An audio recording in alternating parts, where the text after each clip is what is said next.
இயேசுவில் பிரியமான சகோதர சகோதரிகளே, இன்று ஆண்டின் பொதுக்காலம் 6ஆம் ஞாயிறு. சமுதாயத்தோடு இணைந்து வாழவே மனிதன் விரும்புகின்றான். மனிதர்களை சமுதாய விலங்கு, அதாவது சோஷியல் அனிமல் என்று அழைப்பார்கள். எப்போது ஒரு மனிதனை சமுதாயம் ஒதுக்கி வைக்கின்றதோ, எப்போது சமுதாயம் ஒரு மனிதனை விலக்கி வைக்கின்றதோ, அப்போதே அவன் செத்தவன் போல ஆகிவிடுவான். கிராமங்களில் முன்பெல்லாம் பெரிய குற்றங்கள் செய்தவர்களை அல்லது கிராமத்து சட்டங்களை மதிக்காதவர்களை ஊரை விட்டு ஒதுக்கி வைப்பார்கள். அவர்களோடு ஊர் மக்கள் யாரும் பேசவும் கூடாது, பொருட்கள் கொடுத்து வாங்கவும் கூடாது என்று முடிவெடுப்பார்கள். அவர்களின் வாழ்வே ஒரு கேள்விக்குறியாய் போய்விடும். வேலை கிடைக்காது, வருமானம் வராது, பொருட்கள் கிடைக்காது, ஏன் குடிக்க தண்ணீர் கூட கொடுக்க மாட்டார்கள். இப்படியாக பல கட்டுப்பாடுகள் விதிப்பார்கள். இன்று அந்த அளவுக்கு நாம் வாழும் சமுதாயத்தில் இல்லை என்பதை உணரலாம். ஆனாலும் வேறு விதமான தீண்டாமைகள், ஒதுக்கி வைக்கும் சம்பவங்கள் இங்கொன்றும் அங்கொன்றுமாக நடப்பதை பார்த்து கொண்டும் கேட்டுக்கொண்டும் தான் இருக்கின்றோம். எனக்கு விவரம் தெரிந்த காலங்களில் சில ஊர்களில் காட்டாஸ்பத்திரி என்று ஒன்று இருக்கும். அதாவது ஊரை விட்டு மக்கள் நடமாட்டம் இல்லாத இடத்தில் கட்டப்படும் மருத்துவமனை. ஏன் ஊருக்கு வெளியே தொலைவில் கட்ட வேண்டும் என்ற கேள்வி எழலாம். அந்த காலகட்டத்தில் குஷ்டரோகம் என்று சொல்லக்கூடிய தொழுநோய் என்பது தொட்டால் பரவும், அதற்கு மருந்து இல்லை என்ற நிலை இருந்தது. எனவேதான் இதுபோன்று நோயினால் பாதிக்கப்பட்டவர்களை வீட்டிற்குள் வைத்துக்கொள்வது நல்லதல்ல, அது பலருக்கும் பரவும் என்பதால் காட்டுக்குள் கட்டி வைத்து அவர்களுக்கு சிகிச்சை கொடுத்து வந்தார்கள். அவர்கள் ஒருவேளை இறந்து போனால் அங்கே அடக்கமும் செய்து விடுவார்கள். இவர்களோடு குடும்ப உறுப்பினர்கள் கூட நெருக்கமாக பேச மாட்டார்கள். சில அடி தூரம் நின்றுதான் பேசுவார்கள். சிறிது நேரம் பேசிவிட்டு தங்கள் வீட்டுக்கு வந்து விடுவார்கள். அதன் பிறகு சில காலகட்டங்கள் கழிந்து HIV, எய்ட்ஸ் இது போன்ற நோய் தாக்கியவர்களை ஒதுக்கி வைத்தார்கள், தள்ளி வைத்தார்கள். அவர்களை பார்த்தாலே ஒரு பயம் மனதிலே உருவானது. இன்று அது ஒட்டாது, அதற்கு வைத்தியம் உண்டு என்று மக்கள் உணர்வதால் அவர்களோடு சகஜமாக பேசி பழகக்கூடிய ஒரு சூழ்நிலையில் இருப்பதை நாம் பார்க்கலாம். இன்று வாழுகின்ற நமக்கு இதுபோன்று அனுபவம் வந்தது உண்டா? ஆம், 2021களில் கொரோனா என்ற நோய் இந்த உலகத்தையே ஆட்டி படைத்தது. ஒருவருக்கு தொற்று நோய் வந்துவிட்டதென்றால் அவர்களை வீட்டிற்கு கூட அனுப்பாமல் குவாரண்டைன் என்று சொல்லக்கூடிய தனிமைப்படுத்தப்பட்ட இடங்களில் தங்க வைத்தார்கள். வீடுகளில் இருந்தவர்களுக்கு கொரோனா தொற்று இருப்பது கண்டறியப்பட்டால் அந்த வீட்டிற்கு மட்டுமல்ல, அந்த ஏரியா முழுவதுமே சீல் வைத்தார்கள். யாரும் அங்கிருந்து வெளியில் வர முடியாது, போகக்கூடாது என்று. மக்கள் பயத்திலே பலர் மடிந்தார்கள். இறந்தவர்களை புதைக்கக்கூட அவர்களுக்கு அனுமதி இல்லை. மக்கள் கூட வரவும் அனுமதிக்கப்படவில்லை. எப்படி இருக்கும் அவர்களின் மனநிலை அன்பிற்குரியவர்களே? எத்தனை முறைகள் கைகளை கழுவியிருப்போம், எத்தனை மாஸ்குகள் வாங்கி அணிந்திருப்போம். தங்களையும் காத்துக்கொண்டு சமுதாயத்தையும் காக்க வேண்டும் என்பதற்காகத்தானே இந்த காலகட்டத்தில் எத்தனையோ பேர் தங்கள் உயிரையும் பணயம் வைத்து இதுபோல பாதிக்கப்பட்டவர்களுக்கு உதவினார்கள், பொருட்கள் வாங்கி கொடுத்தார்கள். இதனால் இறந்தவர்களை அடக்கமும் செய்தார்கள். சமுதாயத்தில் ஒருவரை ஒதுக்கி வைக்கும்போது அவர்கள் எப்படிப்பட்ட மனநிலைக்கு தள்ளப்படுகின்றார்கள் என்பதை இதன் மூலமாக நாமும் உணரலாம். அன்பிற்குரியவர்களே, இப்பேற்பட்டவர்களை நாமும் ஒதுக்கி வைக்காமல் அது அவர்களுக்கு இறைவன் கொடுத்த தண்டனை என்று கூறாமல் அவர்களுக்கும் நாம் இரக்கத்தை, இறைவனின் அன்பை காட்ட முன்வர வேண்டும். அவர்களை ஒதுக்கி வைக்காமல் அவர்களோடு இணைந்து வாழ முன்வர வேண்டும் என்ற செய்தியினைத்தான் இன்றைய வாசகங்கள் நமக்கு கொடுக்கின்றன. இந்த எண்ணத்தினை வாழ்வாக்கியவர் புனித பிரான்சிஸ் அசிசியார். ஒரு காலகட்டத்தில் அவர் இந்த நோயை குறித்தும் இந்த நோய் பிடித்தவர்களை கண்டும் பயங்கரமாக பயந்து ஓடுவாராம். ஒரு நாள் அவர் குதிரையிலே சவாரி செய்து கொண்டு வருகின்ற வேளையில் ஒரு தொழுநோயால் பாதிக்கப்பட்ட சகோதரனை பார்க்கின்றார். அந்த சகோதரனோ மணி ஒன்றை அடித்து கொண்டு தீட்டு தீட்டு என்று சொல்லிக்கொண்டு வருகிறார். யாரும் வர வேண்டாம், ஒதுங்கிச் செல்லுங்கள் என்று சொல்லிக்கொண்டே வருகிறார். அவர் உடம்பில் பல இடங்களில் சதையில்லை, உருக்குலைந்து சீல்வடிந்து நிற்கிறார். விரல்கள் அழுகி போயின. இப்படி ஒரு நிலைமை இதுவரையிலும் அவர் பார்த்தது இல்லை. இது போன்றவர்களை பார்த்து மக்கள் பயந்துதானே ஓடுவார்கள். எப்போதும் பயந்து ஓடுகின்ற பிரான்சிஸ் அசிசியார் அன்று துணிவோடு நின்றார். குதிரையிலிருந்து இறங்குகின்றார். அந்த சகோதரனை நோக்கி போகின்றார். அவரை கட்டி பிடிக்கின்றார். இதற்கும் மேலாக அவரை முத்தமிடுகின்றார். அன்றிலிருந்து அவர் புதிய பிரான்சிஸ் அசிசியாக மாறினார். அவரை தொட்டதன் மூலம் இறைவனோடு ஒரு புதிய உறவை அவர் ஏற்படுத்தி கொண்டார் என்று கூறலாம். அடுத்தவர்களை ஒதுக்கி வைக்காமல் அவர்களோடு உறவை வளர்க்க வேண்டும், நம்பிக்கையை கொடுக்க வேண்டும் என்ற உணர்வினில் அவர் வாழத் துவங்கினார். இதுதான் அவரின் புனித வாழ்க்கையின் முதல் படி என்று கூட கூறலாம். இன்றைய 3 வாசகங்களும் கொடுக்கின்ற செய்தி, நம்முடன் வாழுகின்ற மக்கள் எப்படிப்பட்டவர்களாக இருந்தாலும் அவர்களை ஏற்றுக்கொண்டு வாழ வேண்டும், அவர்களை ஒதுக்கி வைத்து வாழக்கூடாது என்பதைத்தான். மேலும் கடவுளிடமிருந்து வருகின்ற புனிதமும் தூய்மையும் தான் மனித வாழ்க்கையை சுத்தப்படுத்துகிறது என்கிறது. இன்றைய முதல் வாசகம் இவ்வாறு தொடங்குகின்றது. இறைவன் மோயிசனை அழைத்து பேசினார். என்ன பேசினார்? மோயிசனும் மக்களும் தூய்மையானவர்களாக புனிதமானவர்களாக வாழ வேண்டும், தங்கள் பாவ வழிகளிலிருந்து புனித வழியில் வாழ வேண்டும் என்று அழைக்கின்றார்.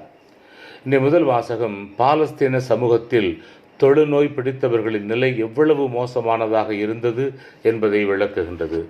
தங்களின் உடலில் தோலில் ஏதாவது வித்தியாசம் தெரிந்தாலே அவர்கள் குருக்களிடம் சென்று அதனை காண்பித்து அது என்னவென்று அறிந்து கொள்ள வேண்டும். அதற்கேற்ற விதமாக அவர்களின் வாழ்க்கை நிலை மாறிவிடும். தொழுநோய் மட்டுமல்ல, தோல் வியாதி இருந்தால் கூட அதனையும் தொழுநோய் என்று சொல்லி ஊருக்கு வெளியே அனுப்பிவிடுவார்கள். இதனால் சாதாரண நோய் உள்ளவர்கள் கூட தொழுநோய் பிடித்தவர்களோடு அனுப்பப்பட்டு அவர்களுக்கு அங்கு தொழுநோய் பரவி அவர்களும் அந்த பாதிப்புக்குள்ளாகவும் ஏன் உயிரை இழக்கவும் கூட வேண்டிய சூழ்நிலை உருவாவதை நாம் பார்க்கலாம். தொழுநோய் பிடித்தவர்களை ஊருக்கு வெளியே அனுப்ப காரணம் என்ன? ஒன்று, அது ஒரு தொற்று வியாதி, ஒருவரிடமிருந்து பிறருக்கு எளிதாக பரவக்கூடியது. ஒருவரிடமிருந்து மற்றவருக்கும் பரவினால் என்ன செய்வது என்ற காரணத்திற்காக அவர்கள் ஊரை விட்டு ஒதுக்கி வைத்தார்கள். இரண்டாவது, தூய்மை சடங்கு பற்றிய பயம்.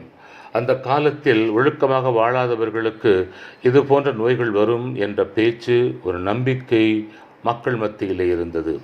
இதனால் இவர்களுக்கு ஆன்மீக சுத்திகரிப்பு அவசியம் என்ற நிலை இருந்ததால் தான் அவர்கள் குருக்களை நாடி சென்றார்கள் என்பதை பார்க்கலாம். ஒருவன் பாவத்திலே விழுந்து கிடக்கும்போது அவனின் ஆன்மாவை தொழுநோய் தாக்கிவிட்டது என்பார்கள். எனவேதான் இயேசு சுகம் கொடுக்கும்போது உன் பாவங்கள் மன்னிக்கப்பட்டன என்கிறாரே. அதற்கு காரணம் இதுதான். திருப்பாடல் 88 இது போன்ற நோய் தொற்றுக்குள்ளானவனின் கதறலை வெளிப்படுத்துகின்றது. பகலில் கதறுகிறேன், இரவில் உமது முன்னிலையில் புலம்புகின்றேன், வலுவிழந்த மனிதரைப் போலானேன், இறந்தோருள் ஒருவனாக கருதப்பட்டேன் என்று கடவுளை நோக்கி கண்ணீர் விட்டு கதறுவதைத்தான், இறைவனின் உதவியை எதிர்பார்ப்பதைத்தான் இந்த திருப்பாடல் 88 நமக்கு சுட்டி காட்டுகிறது. அன்பிற்குரியவர்களே, நேற்று கூட யூடியூபில் மத நம்பிக்கை பற்றி கேள்வி கேட்டபோது பலரும் சொன்னது இதுதான். நாங்கள் மதங்களையும் கடவுள்களையும் வேறுபடுத்தி பார்ப்பதில்லை. ஒரு மதத்தவர் மற்ற மத ஆலயங்களுக்கு போவதும் அங்கே கொடுக்கும் உணவுப் பொருளை உண்பதும் சாதாரணம். அதனை படைத்ததாக, அதாவது கடவுளுக்கு படைத்ததாக பார்க்க மாட்டோம். அதனை ஒரு உணவுப் பொருளாக, நட்பின் அடையாளமாக, உறவின் அடையாளமாக அதை பார்ப்போம் என்றார்கள். அது போன்ற கேள்விதான் என்ற 2வது வாசகத்திலே கொரிந்து மக்கள் எழுப்புகின்றார்கள். கொரிந்து மக்கள் மனதில் எழுந்த கேள்வி, வேற்று மதத்தவர் கடவுளுக்கு பலியிட்டு சமைத்த உணவை நாம் உண்ணலாமா? அது சரியா அல்லது தவறா என்பதுதான். சில சமயங்களில் பலியிடப்பட்ட விலங்கு பெரிதாக இருந்தால் அதை அவர்களால் உண்ண முடியாத நிலையில் மீதமுள்ள அந்த இறைச்சியை விற்பனைக்கு கொண்டு போவார்களாம். அவ்வாறு கொண்டு போகின்ற பொழுது அது இறைவனுக்கு பலியிட்டது என்று தெரியாமல் மக்கள் வாங்குவதும் உண்டு. தெரிய வரும்போது அவர்கள் குற்ற உணர்வில் துடித்து போவார்கள். சாதாரண மக்களுடைய மனநிலை அதுதானே. அவர்களுக்கான சரியான பதிலையே பவுலடியார் கொடுக்கின்றார். யூதர்களுக்கும் புறவினத்தாருக்கும் படைக்கப்பட்ட இறைச்சியை சாப்பிடுவதில் ஒரு மன உறுத்தல் அந்த மக்கள் மத்தியில் இருந்து வந்தது. அது பாவம், அது தீட்டு என்ற எண்ணம். எனவேதான் பவுலடியார் கூறுகின்றார், இறைவன் படைத்தது எல்லாம் தூய்மையானதுதான், உண்ணக்கூடியதுதான். ஆனால் பொது இடத்தில் நாம் சாப்பிடுவது பிறருக்கு மன உறுத்தலை கொடுக்குமென்றால், அது துர்மாதிரி என்று உணர்ந்தால் அவர்களின் விசுவாசத்தை காக்கும் பொருட்டு நாம் சாப்பிடாமல் இருப்பது நல்லது என்கிறார். அதாவது அடுத்தவர்களின் உணர்வுக்கு மதிப்பு கொடுப்பது நல்லது என்பதாகும். இன்றைய நற்செய்தியில் பார்க்கின்றோம், தொழுநோய் பிடித்தவர் இயேசுவை பற்றி அறிந்து, நீர் விரும்பினால் எனது நோயை நீக்க உம்மால் இயலும் என்கிறார். தொழுநோயாளர்களின் நிலையை நன்கு அறிந்தவர் இயேசு. எனவேதான் இவ்வாறு அவர் கூறியதும் அவர் மீது பரிவு கொள்கின்றார். நான் விரும்புகின்றேன், உமது நோய் நீங்குக என்று கூறி அவருக்கு சுகம் கொடுக்கின்றார் இயேசு. நீர் சுகம் பெற்றதை யாருக்கும் சொல்ல வேண்டாம், ஆனால் நீர் போய் குருவிடம் காட்டி நோய் நீங்கியதற்கான காணிக்கையை செலுத்து என்கிறார் இயேசு. முதல் வாசகத்தில் பார்த்தோம், தொழுநோய் பிடித்தவுடன் குருவிடம் காட்ட வேண்டும். அவர்கள் அதனை பரிசோதித்து ஊருக்கு வெளியே அனுப்பிவிடுவார்கள். எனவேதான் குருவிடம் காட்டிவிட்டு ஊருக்குள் போய் நீ சுகம் பெற்றுவிட்டாய் என்பதை தெரிவித்துவிட்டு உன் குடும்பத்தோடும் சமுதாயத்தோடும் இணைந்து உன் வாழ்க்கையை அனுபவி, தனித்திருந்தது போதும் என்று அனுப்புகின்றார் இயேசு. ஆனால் அந்த சகோதரனோ நற்செய்தியின் தூதுவராக மாறுவதை நாம் பார்க்கலாம். இயேசுவின் பின்னால் செல்கின்றார். தான் சுகம் பெற்றதை, மக்களோடு இணைந்ததை உலகெங்கும் அவர் அறிவிக்கின்றார். இயேசு தொழுநோயாளிகளை விலக்கி வைக்கவில்லை, அவர்களில் ஒருவர் போன்ற உணர்வினை கொடுத்தார். அதனைத்தான் பிரான்சிஸ் அசிசியார் வாழ்க்கையிலே பார்க்கின்றோம். இயேசுவை பின்பற்றிய பல புனிதர்களின் வாழ்க்கையிலும் இது போன்ற ஒரு வாழ்க்கை முறையைத்தான் நாம் பார்க்கின்றோம். அவர்களில் ஒருவராக இருந்து அவர்கள் படும் துன்பம், துயரம், தனிமை, வேதனை, வலி, ஒதுக்கப்பட்டு வாழ்தல், பாவம், பாவ உணர்வு இவைகளை உணர்ந்ததால் அவர்களுக்கு சுகம் கொடுத்தார். எழுந்து போன மனித நிலைக்கு அவர்களை மீண்டும் உயர்த்துகின்றார். எழுந்து போன மகிழ்ச்சியை மீண்டும் கொடுக்கின்றார் இயேசு என்பதை நாம் உணர்வோம். எனவே அன்பிற்குரியவர்களே, நமது பாவங்களை மன்னிக்கும் கடவுள் நம்மோடு இருக்கின்றார். அவர் இறை இரக்கத்தின் ஊற்று என்பதை உணர வேண்டும். நம்மிடம், நம் சமுதாயத்தில் இருக்கின்ற மக்களை பல்வேறு காரணங்களுக்காக கீழ்மைப்படுத்துகின்ற, பிரித்து வைக்கின்ற, ஒதுக்கி வைக்கின்ற நிலையில் இருந்து விலகி மக்களை சேர்த்து வைக்கும் கருவிகளாக மாற வேண்டும். அவ்வாறு இருக்கின்றவர்கள் மீது பரிவும் இரக்கமும் காட்ட வேண்டும். அதற்கு தேவையான வரத்தை இறைவன் தர நாம் ஜெபிக்கத்தான் இங்கே வந்திருக்கின்றோம். எனவே அன்பிற்குரியவர்களே, இறைவன் மக்களை தண்டிப்பது கிடையாது, ஆனால் திருத்துவதற்காக சில காரியங்களை அவர் செய்கின்றார். அதே சமயத்தில் இறை இரக்கத்தையும் பரிவையும் அவர் வெளிப்படுத்துகின்றார்.